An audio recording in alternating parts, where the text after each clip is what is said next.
Hi മക്കളെ, എടാ ഇന്നലെ ഞാൻ എന്നെ SSLCക്ക് പഠിപ്പിച്ച ഒരു ടീച്ചറെ കണ്ടേ. അപ്പോൾ ടീച്ചർക്ക് ഭയങ്കര സന്തോഷമായിരുന്നു. ഞാൻ രക്ഷപ്പെടാൻ പോവുകയാണെന്നുള്ള രീതിയിൽ. അപ്പോൾ ഞങ്ങൾ കുറേ കഥകളൊക്കെ പറഞ്ഞപ്പോൾ ഞങ്ങൾ കൂടെ 10ാം ക്ലാസ് പഠിച്ച ഭയങ്കര മിടുക്കനായ ഒരു പയ്യൻ്റെ സംസാരം അതിലേക്ക് വന്നു. എൻ്റെ ടീച്ചർ ഇങ്ങനെ സങ്കടത്തോളം അടിപൊളിയും ഭയങ്കര വലിയ നിലയിലെത്തുന്നൊക്കെയാണ് ഞങ്ങൾ വിചാരിച്ചത്.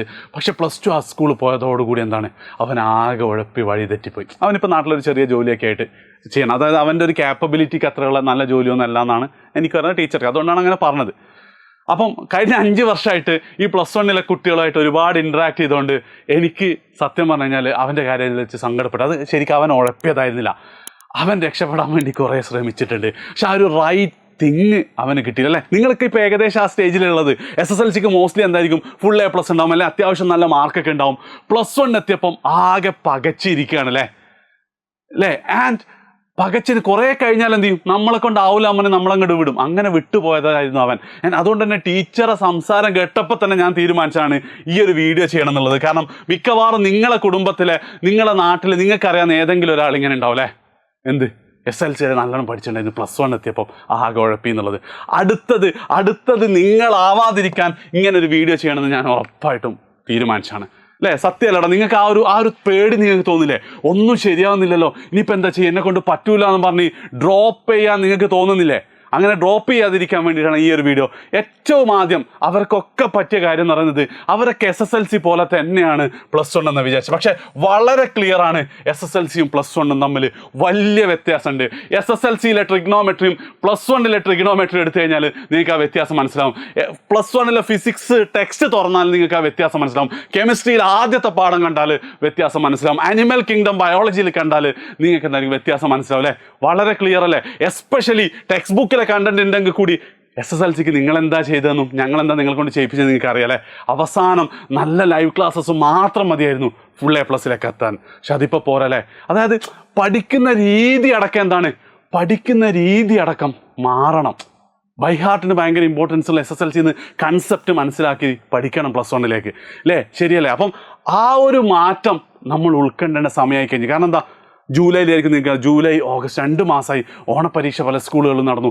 ഇനി നമ്മൾ തിരിച്ച് ട്രാക്കിലേക്ക് കയറിയിട്ടില്ലെങ്കിൽ ഒരുപക്ഷെ എന്തായിരിക്കും, 3-4 വർഷം കഴിഞ്ഞാൽ നിങ്ങളെക്കുറിച്ചും പറയും, SSLCയിൽ നന്നായി പഠിച്ചിട്ടുണ്ടായിരുന്നു, പിന്നെ വഴിതെറ്റിപ്പോയി. അപ്പം അങ്ങനെ പറയാതിരിക്കാൻ നിങ്ങൾ എന്ത് ചെയ്യുക, ഇനി അങ്ങോട്ട് ഞാൻ പറയുന്ന കാര്യം വളരെ കൃത്യമായിട്ട് ശ്രദ്ധിക്കട്ടെ. കാരണം ഇതിന് ഓരോന്നിനുള്ള സൊല്യൂഷൻ പറയുകയാണെങ്കിൽ ഒരു അരമണിക്കൂറിലും തീരൂല.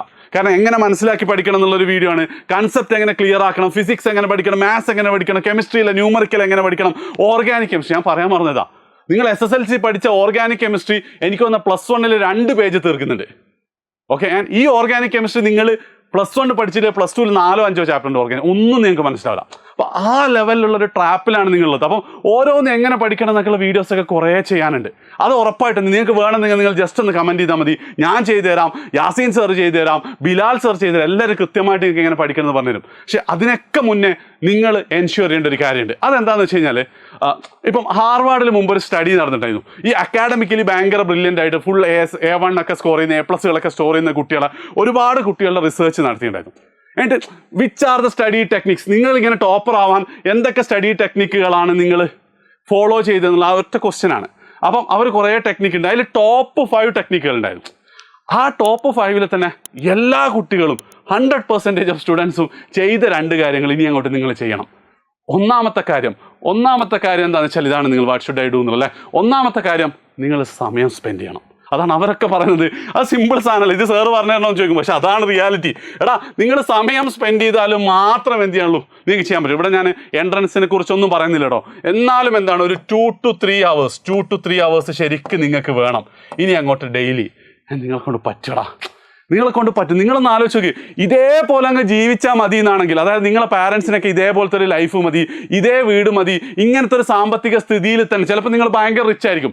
അങ്ങനെ നിങ്ങൾ വെറുതെ എഫേർട്ട് ഒന്നും ഇടണ്ട. നിങ്ങൾക്ക് എന്ന് പാരൻസ് നിങ്ങൾ നോക്കിക്കോളും. ഇതേപോലെ പോയാൽ മതി എന്നാണ് നിങ്ങൾ 2 to 3 ഒന്നും നിങ്ങൾ സ്പെൻഡ് ചെയ്യണം. ഇങ്ങനെ തന്നെ പോയാൽ മതി, നിങ്ങൾക്ക് എന്തെങ്കിലും കുഴപ്പമില്ലാത്ത ജോലിയൊക്കെ കിട്ടി അങ്ങനെ പോയിക്കോളും. പക്ഷേ ഞാനൊന്നും അങ്ങനെ ആയിരുന്നില്ല കേട്ടോ. എനിക്കൊക്കെ ഉണ്ടായത് എങ്ങനെങ്കിലും കുടുംബം രക്ഷപ്പെടണം, മാറണം, ജീവിത സാഹചര്യം മാറണം. 2 വർഷം എന്താണ് കഠിനമായിട്ട് ഞങ്ങൾ പഠിച്ചിട്ടുണ്ട്. ബിലാൽ സർ എന്നെക്കാളും മോശം അവസ്ഥയിലായിരുന്നു. 32 വർഷം പഠിച്ചിട്ടുണ്ട്. അപ്പോൾ ആ ലെവലിലൊരു മാറ്റം ഉണ്ടെങ്കിൽ നിങ്ങൾക്ക് ഈ 24 മണിക്കൂറിലെ 2 മണിക്കൂറോ 3 മണിക്കൂറോ നിങ്ങൾ സ്പെൻഡ് ചെയ്യും, ഡെയിലി സ്പെൻഡ് ചെയ്യണം. ഓക്കെ. രണ്ടാമത്തെ കാര്യം നിങ്ങൾക്കൊക്കെ മിസ്സാകുന്ന സാധനമാണ് ഫോക്കസ്. അതായത് ആ കുട്ടികളൊക്കെ പറയുന്നത് വെച്ചാൽ ഞാൻ ഈ പഠിക്കുന്ന ഈ സമയത്ത് എന്തായിരിക്കും മോസ്റ്റ് പ്രോബബ്ലി ബുക്കൊക്കെ നോക്കുകയാണെങ്കിൽ ഞാൻ എന്താണ് ഒരു ഇലക്ട്രോണിക്സ് ഉപയോഗിക്കില്ല, വൈഫൈ കട്ട് ചെയ്യും, ഫോൺ ദൂരത്ത് വെക്കുന്നതാണ്. ഇനിയിപ്പോൾ ഇൻ കേസ് ഫോണിലാണ് ഉപയോഗിക്കുന്നതെങ്കിലും DND-ലുണ്ടാവും, അതായത് ഡു നോട്ട് ഡിസ്റ്റർബ്, അത്യാവശ്യമുള്ള കോൾ വെച്ച് വേറൊന്നും വരില്ല എന്നുള്ള രീതിയിൽ ഫോക്കസ് ആയിട്ട് പഠിക്കണം. അപ്പോൾ ഈ 2 കാര്യങ്ങൾ നിങ്ങൾ ചെയ്ത് തുടങ്ങിക്കഴിഞ്ഞാൽ ബാക്കിയെല്ലാം ഞങ്ങൾ പറഞ്ഞുതരും. സമയം സ്പെൻഡ് ചെയ്യാൻ നിങ്ങൾ തയ്യാറായിരിക്കണം. ആ സ്പെൻഡ് ചെയ്യുന്ന സമയത്തിൽ ഇടയ്ക്ക് ഇൻസ്റ്റാഗ്രാം നോട്ടിഫിക്കേഷൻ വന്നു 2 റീൽ കണ്ട് വീണ്ടും തിരിച്ചു വരും, അല്ല WhatsApp, Snapchat, YouTube reel, football comment, അതൊന്നും ഇല്ലാതെ ചെയ്യാൻ നിങ്ങൾ തയ്യാറാണ്. ബാക്കി ഞങ്ങൾ പഠിപ്പിച്ചു തയ്യാറാണ്. നിങ്ങൾ ജസ്റ്റ് ഒന്ന് കമൻറ്റ് ചെയ്യുക. ഇവിടെ നിങ്ങൾ ചെയ്യേണ്ട കാര്യം എന്താ വെച്ചാൽ സമയം സ്പെൻഡ് ചെയ്യുന്നത് വളരെ സിമ്പിളാണ്. ഏത് സമയം 2 to 3 hours, 2 hours തുടങ്ങിയൊക്കെ വേണമെങ്കിൽ അത് എപ്പോഴാണ് നിങ്ങൾ ഇപ്പോൾ തീരുമാനിക്കുക. വേണമെങ്കിൽ കമൻറ്റ് ചെയ്തോ. കാരണം ഒരു സ്ഥലത്ത് ഇങ്ങനെ എഴുതിയൊക്കെ വെച്ചാൽ അല്ലെങ്കിൽ ലേശം ഉൾപ്പുണ്ടെങ്കിൽ ഞാൻ എഴുതി വെച്ചാൽ എന്നുള്ള രീതിയിൽ ഞാനൊക്കെ അങ്ങനെ ചെയ്യാറുണ്ട് കേട്ടോ. ഞാൻ ഇത് ചെയ്യൂല എന്നൊക്കെ ചിലപ്പോൾ വേറെ ഒരാളോട് ഞാൻ പറയും, വൈഫിനോടൊക്കെ ഇങ്ങനെ പറയും, അത് ഞാൻ ഇങ്ങനെ ഒരു സാധനം ചെയ്ത് ഞാൻ ചെയ്യൂലാന്ന്. അപ്പോൾ ചെയ്യൂല എന്നുള്ളൊരു ത്വര വരും. ഓക്കെ.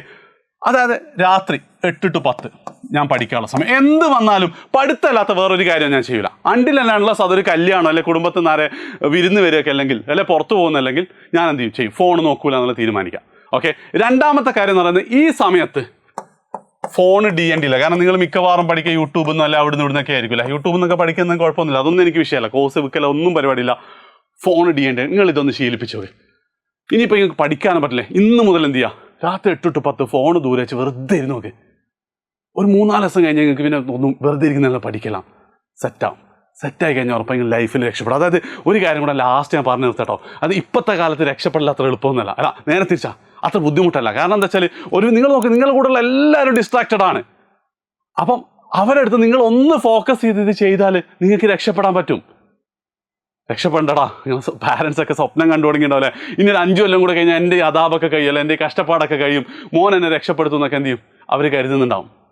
സോ എന്ത് ചെയ്യുക, ഡിസിഷൻ എടുക്കുക. നിങ്ങൾക്ക് എന്താ നിങ്ങൾ തീരുമാനിക്കുന്നത് വെച്ചാൽ ഡിസിഷൻ എടുക്കാൻ ഈ വീഡിയോ നിങ്ങളുടെ ഫ്രണ്ട്സിനും ഷെയർ ചെയ്യുക. കാരണം നിങ്ങൾ നന്നാവാൻ തീരുമാനിച്ചിട്ട് അവർ നന്നായിട്ടില്ലെങ്കിൽ മിക്കവാറും നിങ്ങൾക്ക് നന്നാവാൻ പറ്റലുണ്ടാവില്ല. അവർക്ക് ഷെയർ ചെയ്യാം. സോ അടുത്ത വീഡിയോ ആയിട്ട് ഉടനെ വരും. ബൈ.